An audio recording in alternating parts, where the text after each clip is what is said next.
Querido Pai, abençoa este momento quando nós vamos abrir a Tua palavra para uma reflexão, uma meditação. Que o Senhor possa nos orientar e colocar palavras além daquelas que já estão escritas, tanto na Bíblia como nos meus escritos, mas que o Senhor possa fazer aquilo que o Senhor deseja esta manhã para a Tua igreja. Abençoa cada um que vai ouvir e receber esta palavra, em nome de Jesus. Amém e amém. Podeis sentar. Obrigado. Capítulo 3, eu tenho falado, irmãos, de uma maneira muito simples, mas pelo menos para que os irmãos entendam, porque há muitas pessoas que não entendem muito da Bíblia, não sabem como isto começou, este princípio, e eu intitulei a aliança com Abraão. Tivemos a aliança da criação, aliança com Abraão. E no capítulo 3 do mesmo livro, nós lemos até verso 15. Mas a serpente mais sagaz que todos os animais selváticos que o Senhor Deus tinha feito, disse à mulher: é assim que Deus disse: não comereis de toda a árvore do jardim? Respondeu-lhes a mulher: não, do fruto da árvore do jardim, ele disse que a gente pode comer tudo.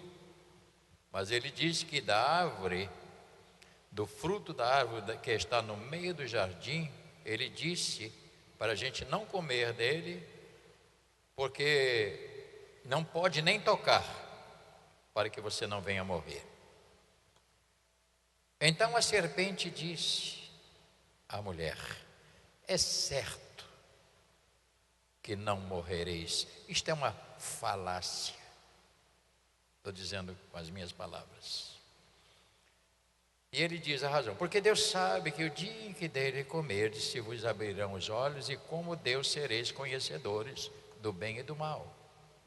Vendo a mulher que a árvore era boa para comer e agradável aos olhos, e árvore desejável para dar entendimento, tomou-lhes do fruto,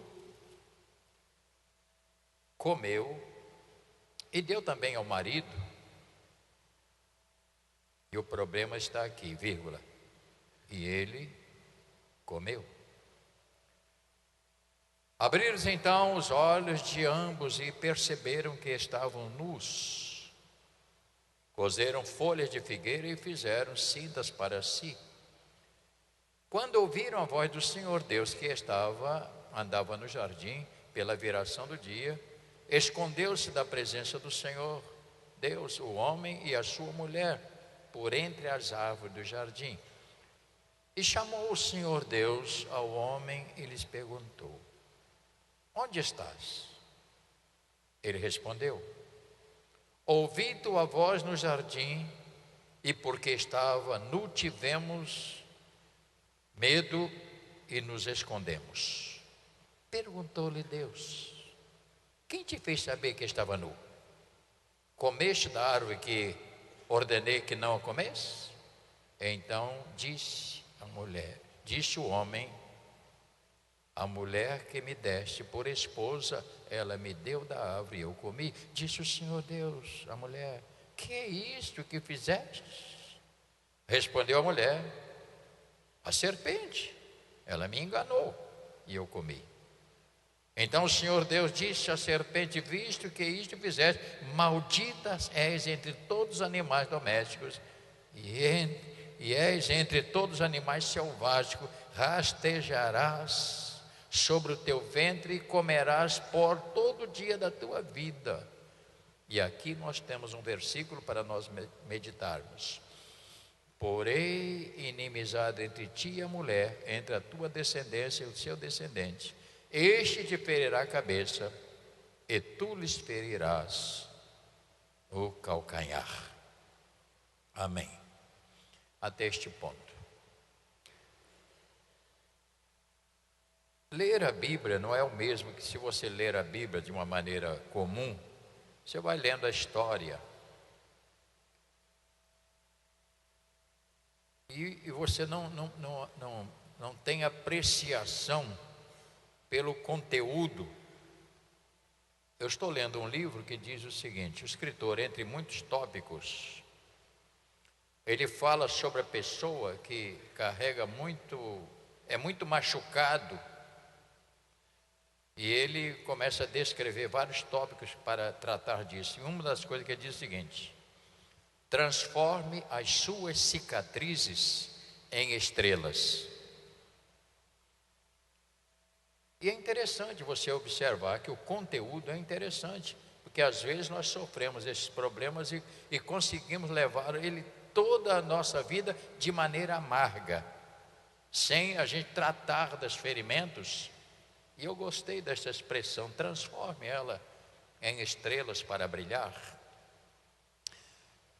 Aqui nós temos nesse texto algo tão interessante.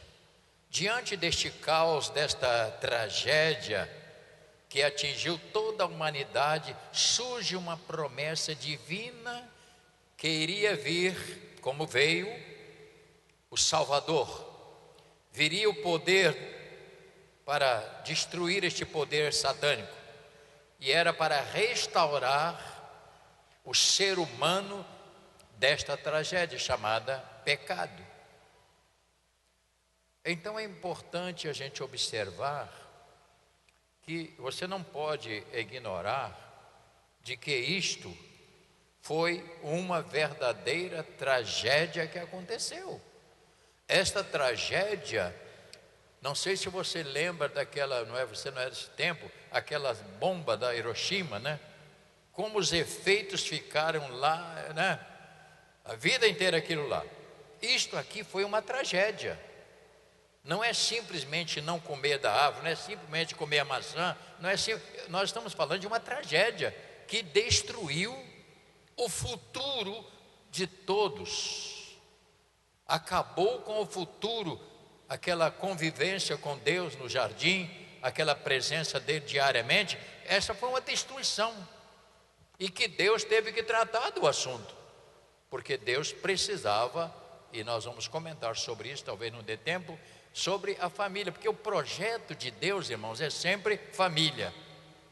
Tanto é família que quando ele criou o homem, criou a mulher, porque é do homem e da mulher que iria surgir a sociedade, a população. Mas ele causou uma tragédia perigosa. Falei semana passada, por que é que eles descobriram que estava nu? Porque naquele tempo, até o capítulo 3, era o tempo da inocência. As pessoas não tinham maldade, e quando não se tem maldade, não pode praticar nada errado. Por quê? Porque não existe, porque a maldade está sempre dentro da pessoa, o instinto está dentro da pessoa. Este verso de número 15, nós podemos dizer que contém a primeira proclamação do Evangelho. Você pode entender, ouvir isto? Este verso 15, ele abre dizendo o seguinte: que contém a primeira proclamação do Evangelho, falando sobre a vinda do Messias, que vai depois, em todos os livros, eles vão falando sobre o Messias, porque aqui o Messias foi prometido. Até o seu nascimento, nós temos um tempo enorme. Então você descobre aqui coisas fantásticas dentro deste contexto aqui. Isto é uma coisa muito... Nós estamos falando de uma coisa pequena, um Messias que ainda ia chegar. Mas isto é muito importante a gente observar o que está dentro do contexto desse texto. Se você puder observar comigo, vamos fazer isto. Este mundo é espiritual, e sendo um mundo espiritual, ele é fantástico, porque o projeto de Deus iria continuar com a família, como nós vamos falar. Onde é que Deus começou, ressuscitou esta família, deu novas normas para seguir. Será a nossa próxima leitura, que é quando Deus fez promessas a Noé. Aquilo ali é fantástico, se você entender com profundidade, é fantástico que ele ia fazer aquilo. Então a palavra-chave deste texto é versículo 15, porque fala da cabeça.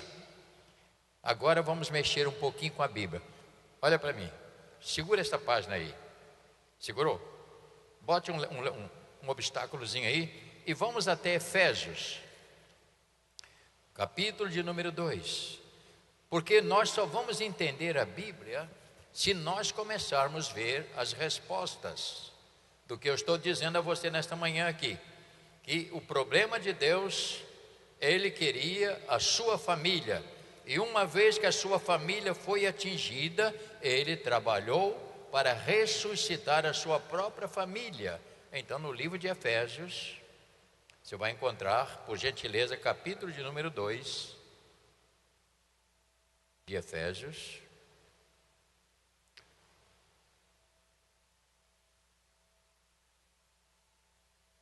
E ele diz assim, a partir do verso 21, se você puder observar aí. Mas há um contexto maior aqui para a gente entender, a gente poder entender melhor. Vale a pena ler. Versículo 11. Portanto, lembrai-vos de que outrora vós, gentios na carne, chamados incircuncisos por aquele que se intitulam circunciso na carne por mãos humanas. Olha o que ele diz: naquele tempo estavas sem Cristo, separado da comunidade de Israel, estranhos à aliança da promessa, não tendo esperança e sem Deus no mundo. Mas agora em Cristo Jesus, vós que antes estavam longe, fostes aproximados pelo sangue de Cristo, porque Ele é a nossa paz, o qual de ambos fez um, e tendo derribado a parede da separação que estava no meio, ou seja, a inimizade, aboliu na sua carne a lei do mandamento na forma de ordenança, para que dos dois criastes em si mesmo um novo homem, fazendo a paz, e reconciliasse ambos em um só corpo com Deus, por intermédio da cruz, destruindo por ela a inimizade, e vindo evangelizou paz a vós outros que estavam longe, paz também aos que estavam perto, porque por ele ambos temos acesso ao Pai em espírito. Assim já não sois estrangeiros e peregrinos, mas concidadãos dos santos sois, leia, sois a família de Deus. O assunto é família, edificando sobre os fundamentos dos apóstolos e mais de quem? Profetas, sendo ele mesmo Cristo Jesus pedra angular, no qual todo edifício bem ajustado cresce para santuário dedicado ao Senhor, no qual também vós juntamente estáis sendo edificado para habitar, a habitação de Deus no Espírito. Que coisa fantástica! Esta unidade tão perfeita que Ele proporcionou. Nós sabemos que quando você tem uma empresa, tem sempre um homem na frente que é o quê da empresa? Use o termo que você quiser, gerente. O que é um gerente? É o responsável. Vamos pensar, é o cabeça. Não existe corpo sem cabeça. A igreja, ela tem um cabeça, Cristo é o cabeça da igreja. Então é preciso que, uma vez que foi destruído o primeiro Adão ali quebrou essa linhagem, Deus então começa a trabalhar para que surja o seu povo. Então a igreja é uma família. A igreja de Deus é uma família. Sempre existe aquele que dirige. A nossa função como pastor, volto a insistir, eu falo muito sobre isso. Nós não somos chefe, nós não somos ditadores, nós somos serventes. Nós, permita-me os pastores dizer, nós estamos no lugar de um gerente. Nós somos os responsáveis pelas nossas igrejas. Igrejas que não nos pertencem. Igreja que é o povo de Deus. E Ele nos colocou para dirigir a sua igreja. Eu tenho muito medo desta palavra de chefe, etc, etc. O casamento. O que acontece num casamento? O que o homem é num casamento? É, Robson? O que o homem é? É o cabeça. É o cabeça. Então, o cabeça de um lar, ouça bem, o cabeça de um lar sempre será o homem. O homem não pode transferir para a mulher a responsabilidade de ser o cabeça. Ele precisa sempre assumir o seu lugar.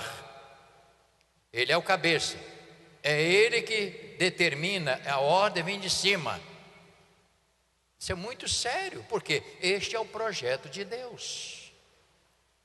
Eu sei que as mulheres, pastor, tem mulher que meu marido é um banana, eu tenho que fazer tudo. O problema foi que você escolheu mal. Mas também tem camarada aí que parece um sargentão, não tem? Mulher não pode falar, abrir a boca, calada. Não é assim, eu estou dizendo família. Romanos, nós vamos ter que mexer um pouquinho com a Bíblia. Eu não vou demorar muito, né? Eu vou parar daqui a pouco. Romanos, que coisa fantástica. Eu sou um homem, eu gosto de história. Eu, se fosse um dia professor, eu ia ser professor de história. Porque eu acho a história é a coisa mais linda que tem, porque a história está dizendo tudo. É o princípio, o meio e o fim. No capítulo 16 de Romanos, olha que coisa fantástica nós estamos aqui. Nós estamos falando aqui um pouco misturado, mas você vai entender. No capítulo 16, verso 17, rogo-vos, irmãos, olha o que ele diz, que noteis bem aquele que vos provocam divisões, e escândalos, em desacordo com a doutrina que aprendestes, afastai-vos dele, diz ele. Romanos 16 e agora 18. Porque esses tais não servem a Cristo, nosso Senhor, e sim ao seu próprio ventre, e com suaves palavras lisonjas enganam o coração dos incautos. E ele disse no verso 19: pois a vossa obediência é conhecida por todos, por isso eu me alegro a vosso respeito, e quero que sejais sábios para o bem, e mais o quê? Simples para o mal. E neste verso de número 20, ele declara aqui uma palavra extraordinária, que vai confrontar exatamente com o versículo 15 do capítulo 3 de Romanos, de Gênesis. Diz assim: e o Deus da paz, vale a pena nós lermos juntos esse livro, vamos lá. E o Deus da paz, em breve, fazer o quê? Esmagará debaixo dos vossos pés a quem? A Satanás. Mas será um que vai destruir a cabeça da serpente. Não falou lá, gente? Aqui Paulo está dizendo, Paulo tem essa esperança, que é a nossa esperança. debaixo dos seus pés. E ele diz mais: e a graça do nosso Senhor Jesus Cristo seja convosco. Então Paulo, um homem que tinha uma percepção muito grande a respeito, a tarefa muito grande, é muito difícil de nós fazermos. A mulher teria um papel importante, como terá um papel importante a mesma mulher, ouça bem, a mesma mulher que foi iludida, que ouviu a voz de Satanás e ela provocou esse acidente, porque o homem, a responsabilidade era dele, que era o cabeça, de não entrar nisto. Mas acontece o seguinte: o que aconteceu com ela? Ela caiu. Mas você observa, é com a própria mulher que o Senhor manda o Salvador. É através da mulher que o próprio Salvador iria nascer.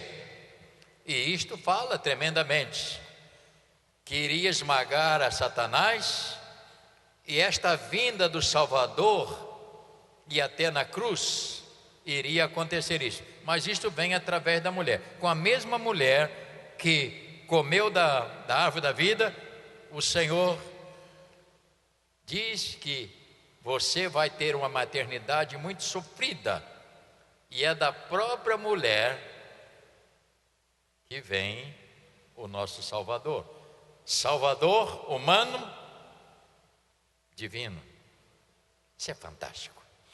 Se você quiser dar uma cochilada, pode dar, que às vezes dá um soninho, ainda mais quando fala assim de uma maneira muito fácil, né? Este fala, portanto, do sacrifício. Então, o sangue.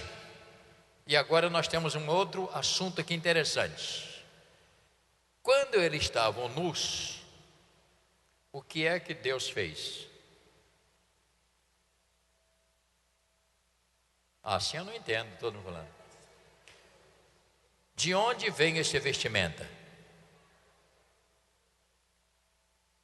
Hein, Robson? Foi a primeira matança, primeiro sangue derramado, para quê? Para cobrir a nudez. Morreu o primeiro animal, o sacrifício do sangue daquele animal aproveitou o couro para cobrir. Por isso ele está dizendo que o Salvador, ele viria dar o seu sangue para cobrir os nossos pecados, assim como foi coberto a nudez de Adão e de sua mulher, nós seremos cobertos pelo sangue do Cordeiro, recebendo perdão dos nossos pecados e habilitando-nos para estar diante de Deus. Ouça, se você não entender a Bíblia profeticamente, você não vai conseguir ir muito à frente. Portanto, o sangue, a cobertura profética, é o primeiro sacrifício para cobrir Adão e Eva. Animais, falando do sacrifício de Cristo, tudo que você puder olhar dentro da Bíblia está nesse contexto. E eu não quero me alongar nisso, porque você sabe demais sobre isto. Mas vamos ver o resultado.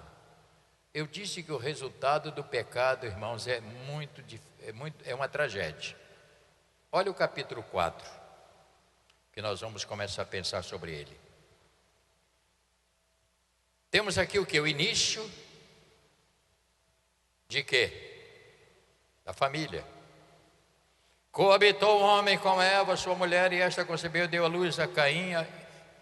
Então disse: adquiri um varão com auxílio do Senhor. Depois de deu à luz Abel, seu irmão. Abel foi pastor de ovelha e Caim lavrador. E aqui nós temos: aconteceu que no fim de uns tempos trouxe Caim o fruto da terra, uma oferta ao Senhor. Abel, por sua vez, trouxe das primícias do seu rebanho, e da gordura deste agradou-se o Senhor de Abel e da sua oferta. ao passo que de Caim e da sua oferta não se agradou. Irou-se, pois, sobremaneira Caim, e decaiu-lhes o semblante. Então lhe disse o Senhor: por que você anda irado?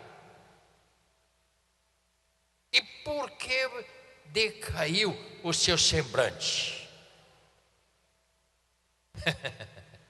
E ele disse: se procederes bem, não é certo que serás aceito. Se todavia procederes mal, eis que o pecado, olha o pecado aí, jaz à sua porta, o seu desejo será contra ti, mas a ti cumpre dominar. Você tem que cuidar com esse bicho chamado pecado. E aqui nós temos então a primeira tragédia na vida deste homem chamado Adão. A primeira tragédia na vida deste casal aconteceu. Primeiro crime. Por que aconteceu o crime? Por causa da queda do homem. Porque o homem não foi criado para morrer. Lá atrás o Senhor disse: o dia que comer, certamente morrerás. É fantástico isso. Eu não posso continuar, que eu não tenho mais tempo. Pode anotar aí na sua Bíblia, irmão. Eu prometo semana que vem concluir e entrar na aliança de Noé, que é outra proteção. Aquela arca significa uma proteção tremenda, mas tudo está baseado nas promessas. Isso é fantástico. Então, primeiro acidente, ele perde um filho, depois vai nascer um outro filho. Qual é o nome do filho que vai nascer depois que este morreu e Deus deu um outro? Quem nasce nessa descendência de Sete?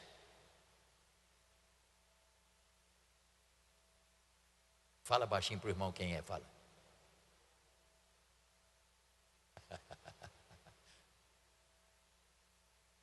Olha para mim no instantinho. Nós vamos descobrir que dali surge um momento de adoração a Deus, de buscar a Deus. Daqueles 7, que ali morreu aquele, ali vai uma outra família que vai bater lá na frente. Então a Bíblia ela é toda conectada. Ela é assim, ó.